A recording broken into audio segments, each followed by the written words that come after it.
Hey.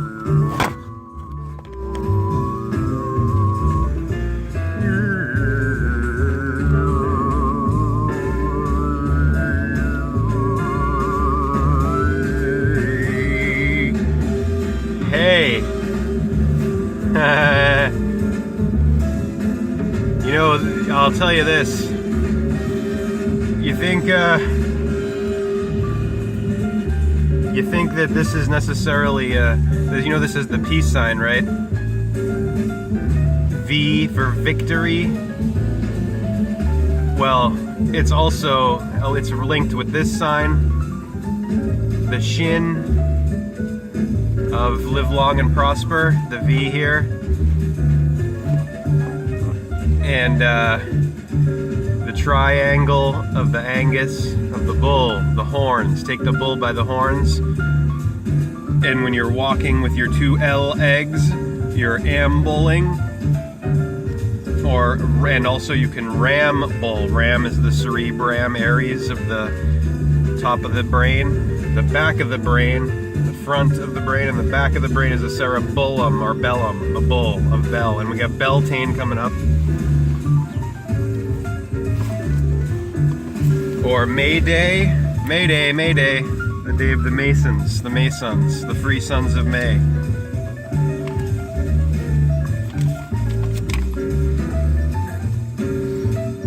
Of May 1st, 1776, at the base of the pyramid, the mid-pyre of the empire. As George Carlin said, forget about the politicians. They're there to give you the illusion. The politicians are there to give you the illusion that you have freedom of choice. You don't. Your rights have been stripped. You have owners. You don't have freedom of choice. You have owners. They own you. And they don't want a republic.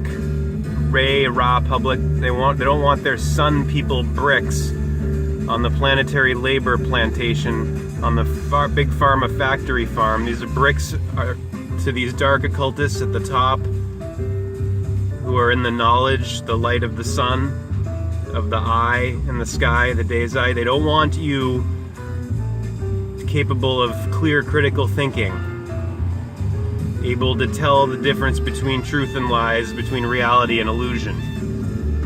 Which is why you have a shitty education system, Prussian-style education system brought to America by Horace Mann in the early 20th century.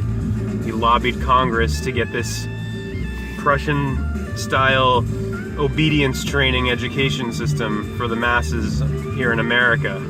A compulsory education system. Where does it say anything about compulsory education in here? Nowhere. They don't want you capable of critical thinking and clear judgment. They want you confused. They want you deaf, dumb, and blind. Obedient, following orders without question. They don't want you questioning authority. Phony authority, because worldly outer authority has no basis in truth. The only authority there really is natural law, which is harm none, which is integrity, or being an integer, being a one, a unit, an individual, undivided from the whole, with spine, with backbone, able to stand up to tyranny, like the revolutionaries at the beginning of this country.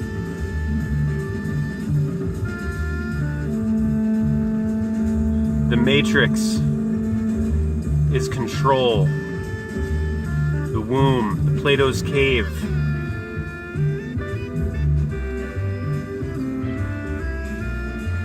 Matrix is there to blind you from the truth. What truth? The truth that you are a slave, Neo, or one, N-E-O-O-N-E, new, one. You're Neo. You were born into a prison, matrix, that you cannot smell, taste, hear, or touch, or see. a prison for your mind. You feel it when you go to church, when you go to work, when you pay your taxes. When you're the April Fool paying your unconstitutional, anti-constitutional federal income tax of the Federal Reserve, which owns the United States of America. Federal Reserve is not part of the federal government. This is a private banking cartel that owns the we the people public government. This is private corporation owning the public government. So how can you have legitimate people power if you're owned by private power? You can't. This Federal Reserve is the Bank of America, Citibank, Chase Manhattan, Morgan, JP Morgan, Rockefeller, Rothschild, Red Shield, Illuminists, Luciferians, light bearers who bear the light in the back of the cave or the theater and project shadows on the wall for the bricks chained to the cave's wall, unable to turn their heads, only looking in one direction, unknowing of the fact that they are the one. Each and every one is the one. Every one is the one. N-E-O, Neo, who says no to the smith, and the bullets fall, and he, at that moment, Neo, the one, overtakes the smith and implodes him from within. But then he has another problem on his hands, of course, which we learn in the sequel. The smith multiplies. This morning I'm going to read to you from where I'm at in Ready Player One, which is USA Today said calls enchanting. Willy Wonka meets the Matrix. New York Times bestseller. Soon to be a major motion picture directed by Steven Spielberg. Already is a major motion picture. Already was. That happened. My brother saw that movie and so didn't want to read the book. So he handed it off to me at the beginning of March, and look what he paid for it. $16.88. And 8 and 8 is 16. And his transaction number was 1881. Or the TRX, whatever that is. 88 is the number of the miles per hour you have to go to bust through space-time with the DeLorean and Back to the Future. Why is that? Well, the god of occult science, hidden science, the god of hieroglyphs, writing, magic, the arts, music, all culture, that would be Mercury, or in ancient Egypt, Thoth, or in Greek, Hermes, where we get hermeticism and hermetically sealed, concealed, occult, hidden, mystical, mysterious. And guess what? Oh, the name word Trump, meaning triumph, or blow the horn, or act the fool in Old French. Guess what? Trump is 88 in English gematria. T is 20, T 20, R is 18, U is 21, M is 13, P is 16. Add those up, 88. 8 and 8, 16, 1 and 6, 7. Trump erected on the Mason Trump, erected the builder, the boulder, elected on the 11/8, and he gave his acceptance speech on 11/9, 119, 911. Donald Trump, Donnie Darko, the countdown to the end of the world in Donnie Darko. 28 days, 6 hours, 42 minutes, 12 seconds. Add those numbers up, you get 88. And the movie takes place in what? 1988, in the run-up to the 88 election, or the Trump election. Donnie Trump, Donald Darko. Donnie wears the shirt that says Triumph while he's sitting in his psychiatrist's office. Donnie Darko, played by Jake Gyllenhaal, Jack and Gyllenhaal. The Jack, the Jester, the Joker, the Fool, the character of nature, the April Fool.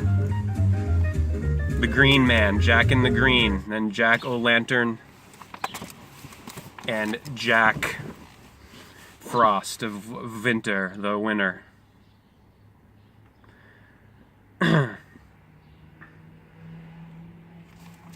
So where was I on here?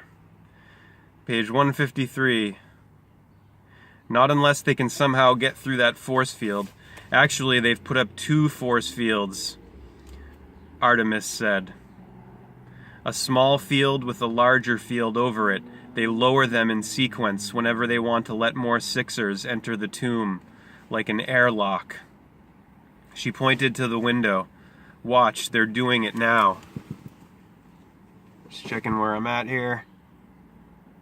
10:20.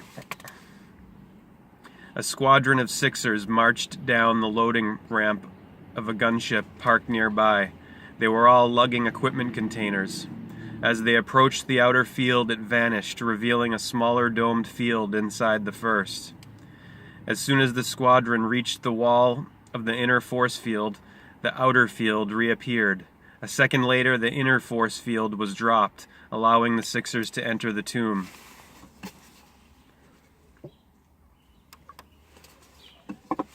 There was a long silence while we all contemplated this new development. I suppose it could be worse, H finally said.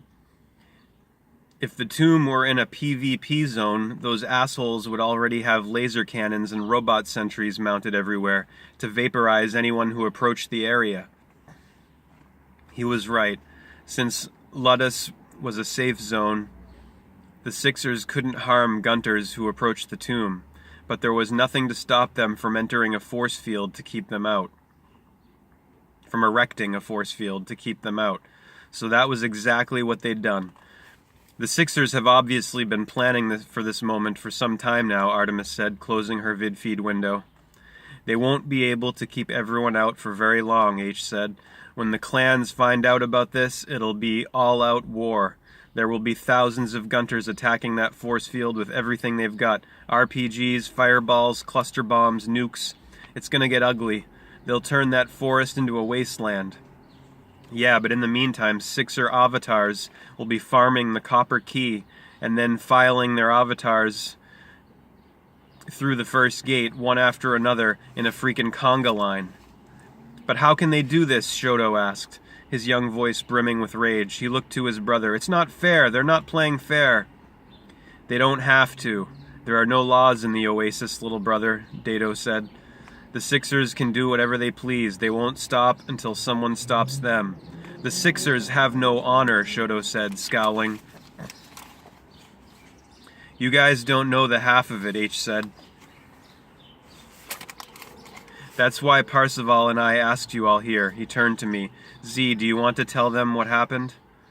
I nodded and turned to the others. First, I told them about the email I'd received from IOI. They'd all received the same invitation, but had wisely ignored it. Then I related the details of my chat room session with Sorrento, doing my best not to leave anything out. Finally, I told them how our conversation had ended with a bomb detonating at my home address. By the time I'd finished, their avatars all wore looks of stunned disbelief. Jesus, Artemis whispered. No joke? They tried to kill you? Yeah, they would have succeeded too if I'd been at home. I was just lucky. Now you all know how far the Sixers are willing to go to stop us from beating them to the egg, H said. If they're able to locate any one of us, we're dead meat. I nodded. So you should all take precautions to protect yourselves and your identities, I said, if you haven't already. They all nodded. There was another long silence. There's still one thing I don't understand, Artemis said a moment later. How did the Sixers know to look for the tomb on Ludus? Did someone tip them off? She glanced around at each of us, but there was no hint of accusation in her voice. They must have seen the rumors about Parzival and H that were posted on all the Gunter message boards, Shoto said. That's how we knew to look there. Dato winced, then punched his little brother in the shoulder. Didn't I tell you to keep quiet, blabbermouth? He hissed. Shoto looked sheepish and clammed up. What rumors? Artemis asked. She looked at me. What's he talking about? I haven't had time to check the boards in a few days. Several posts were made by Gunters who claimed to know Parzival and H, saying they were both students on Ludus. He turned to H and me. My brother and I have spent the past 2 years searching for the Tomb of Horrors. We've scoured dozens of worlds looking for it, but we never thought to look on Ludus, not until we heard that you attended school there. It never occurred to me that attending school on Ludus was something I needed to keep a secret, I said, so I didn't. Yeah, and it's lucky for us that you didn't, H said. He turned to the others. Parzival unintentionally tipped me off about the tomb's location, too. I never thought to look for it on Ludus either until his name appeared on the scoreboard. Dato nudged his younger brother, and they both faced me and bowed. You were the first to find the tomb's hiding place, so we owe you our gratitude for leading us to it. I returned their bow. Thanks, guys, but actually Artemis here found it first, totally on her own, a month before I did. Yeah, for all the good it did me, Artemis said. I couldn't defeat the Lich at Joust. I'd been at it for weeks with when this punk showed up and did it on his first try. She explained how we met and how she finally managed to beat the king the following day, right after the server reset at midnight.